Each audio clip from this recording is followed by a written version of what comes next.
नमस्कार दोस्तों, मैं हूं प्रमोद और आप देख रहे हैं डिस्कवरी एवोल्यूशन। आज हम एक ऐसे मोड़ पर हैं जहां इंसान बनने की हमारी विकासी यात्रा ने एक नया आयाम छुआ। यह कहानी है उस विलक्षण प्रजाति की जिसने पेड़ों की ऊंचाइयों को धीरे धीरे छोड़कर धरती की ठोस सच्चाई को अपनाया। अर्धपिथेकस रामिडस और उसका सबसे प्रसिद्ध सदस्य आर्दी।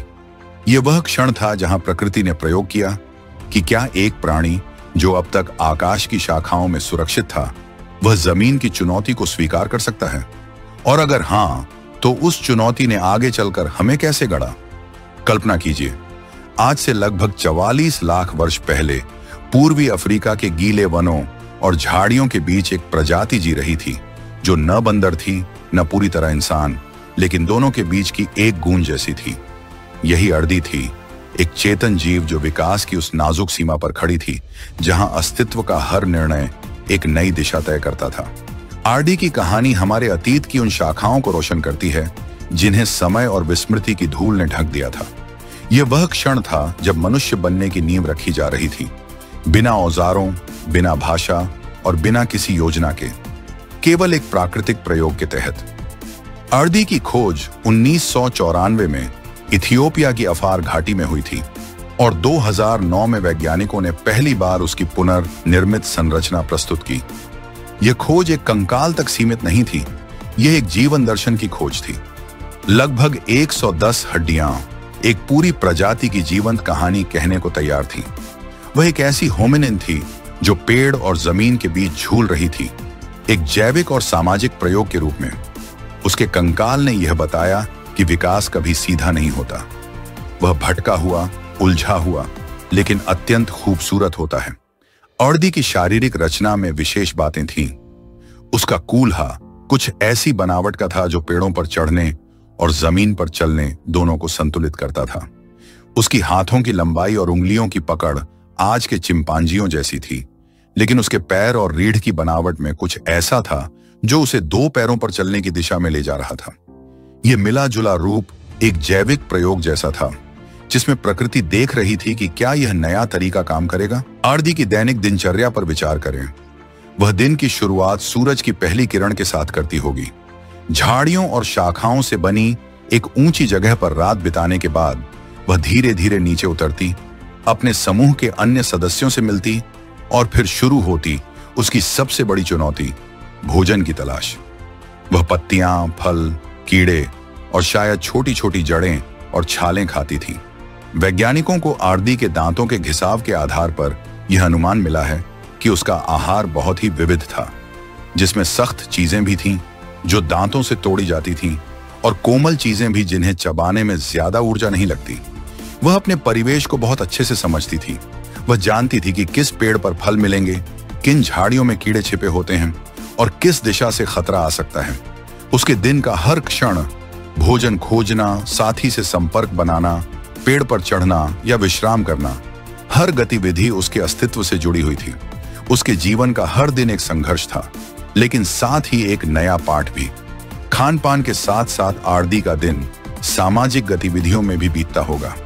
वह शायद अपने समूह के साथ एक दूसरे के शरीर से कीड़े हटाने वाली गतिविधि करती, जिससे न केवल स्वच्छता बनी रहती बल्कि आपसी विश्वास और बंधन भी मजबूत होता। आर्डी का सामाजिक ढांचा आज के वानरों की तरह सरल लेकिन भावनात्मक रहा होगा, जहां हर सदस्य एक दूसरे को पहचानता और उनकी प्रतिक्रियाओं को समझता। उसके शरीर की बनावट इस बात का संकेत देती है कि वह स्पर्श, ध्वनि और हाव भाव के माध्यम से संचार की एक आदिम भाषा विकसित कर रही थी। भोजन और सामाजिक गतिविधियों के बाद दिन के गर्म समय में आर्दी पेड़ की शाखाओं में जाकर विश्राम करती होगी, जहां छाया होती, हवा चलती और शांति होती। इस समय वह अपने शिशु को दूध पिलाती या अपने साथी से निकटता बनाए रखती। ऐसे क्षणों में जीवन रुकता नहीं बल्कि गहराता है, और शायद यहीं से मानव परिवार और भावनात्मक जुड़ाव की शुरुआत हुई। शाम को जैसे ही सूरज ढलता, खतरे भी बढ़ते। शेर, तेंदुए, सांप और अन्य शिकारी अब सक्रिय हो जाते। आर्दी और उसका समूह तब एक बार फिर पेड़ों की ऊंचाइयों में लौट जाते, वहां जहां खतरा थोड़ा कम था। समूह मिलकर शाखाओं पर सोने के स्थान चुनता और रात के लिए सुरक्षित जगह तैयार करता। पेड़ की ऊंचाई से धरती पर उतरना उस युग में साहस का कार्य था, लेकिन आर्दी ने यह साहस किया। उसने धरती को अपना मित्र बनाया, न केवल भोजन के लिए बल्कि चलने, संवाद करने और धीरे धीरे सोचने के लिए भी। आर्दी की मृत्यु दर भी उस समय बहुत अधिक रही होगी। अनुमानतः एक आर्दी का जीवन काल शायद 20 से 25 वर्षों का होता। शिशु मृत्यु दर भी अधिक थी, क्योंकि बीमारियां, शिकार और गिरने जैसे खतरे हर समय बने रहते थे। लेकिन इसी अनिश्चितता ने आर्दी को सतर्क, जिम्मेदार और अनुकूल बनने के लिए मजबूर किया। एक आर्दी मां को हर दिन यह सुनिश्चित करना होता कि उसका बच्चा जीवित रहे, और यही विकास का पहला पाठ था। उसकी बाहों की संरचना से यह स्पष्ट होता है कि उसने शिशु को अपने सीने से लगाकर चलना सीखा। एक आदिम मां की छवि जो आज भी हर इंसान में कहीं गहराई से छिपी है। इस मातृत्व के साथ आर्दी में शायद एक और विकास हुआ, देखभाल की भावना। केवल शारीरिक नहीं, भावनात्मक जुड़ाव भी। शायद उसने पहली बार किसी साथी की पीड़ा को समझा, शायद उसने पहली बार साझा किया। भोजन, आश्रय और सुरक्षा, यही वे शुरुआती बीज थे जो आगे चलकर करुणा, प्रेम और समाज का आकार लेने वाले थे। आर्दी की दीर्घकालिक भूमिका मानव विकास में एक अनमोल कड़ी है। वह प्रजाति थी जिसने हमें यह सिखाया कि हम पेड़ों की सीमाओं से आगे सोच सकते हैं, कि जीवन केवल सुरक्षित जगहों में ही नहीं बल्कि चुनौतीपूर्ण जमीनों पर भी फल सकता है, कि समूह में रहना, साथ मिलकर काम करना और एक दूसरे की देखभाल करना, यह केवल व्यवहार नहीं बल्कि अस्तित्व की शर्त है। आज जब हम अपने चारों ओर समाज, तकनीक, परिवार और संस्कृति को देखते हैं, तो उसका बीज आर्दी जैसी प्रजातियों में ही पड़ा था। उसके द्वारा लिया गया हर छोटा निर्णय, हर चलाया गया कदम लाखों वर्षों बाद भी हमारी डीएनए में दर्ज है। यही वह धड़कन है जिसे हम विज्ञान के माध्यम से दोबारा सुनने की कोशिश कर रहे हैं। आर्दी ने हमें यह सिखाया कि अनुकूलन केवल शरीर का नहीं, चेतना का भी होता है। उसके हर चलने के प्रयास में एक नई दिशा थी, हर निर्णय में संभावनाओं की शुरुआत।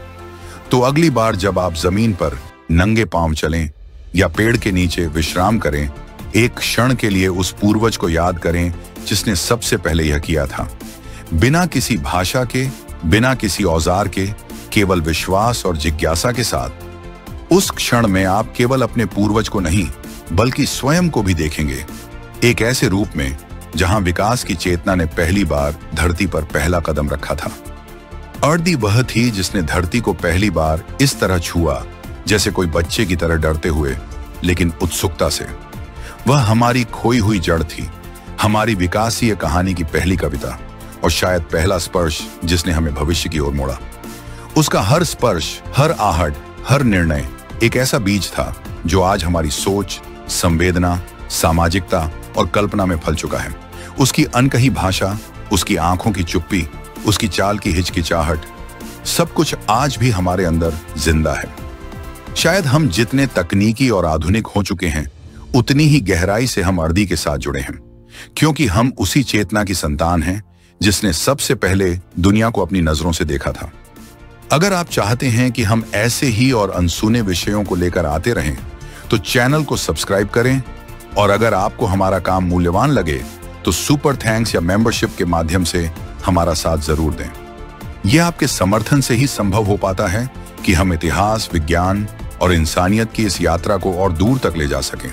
और हाँ, अगर आपके मन में कोई सवाल है, कुछ ऐसा जो आप जानना चाहते हैं, कुछ जो आपको सोचने पर मजबूर करता है, तो उसे नीचे कमेंट करें। जिस कमेंट को सबसे ज्यादा लाइक्स मिलेंगे, उसका जवाब हम अगली वीडियो में आपके नाम के साथ देंगे, प्रमाण और रिसर्च सहित। क्योंकि हम सिर्फ वीडियो नहीं बना रहे, हम एक सोच को आगे ले जा रहे हैं, डिस्कवरी एवोल्यूशन।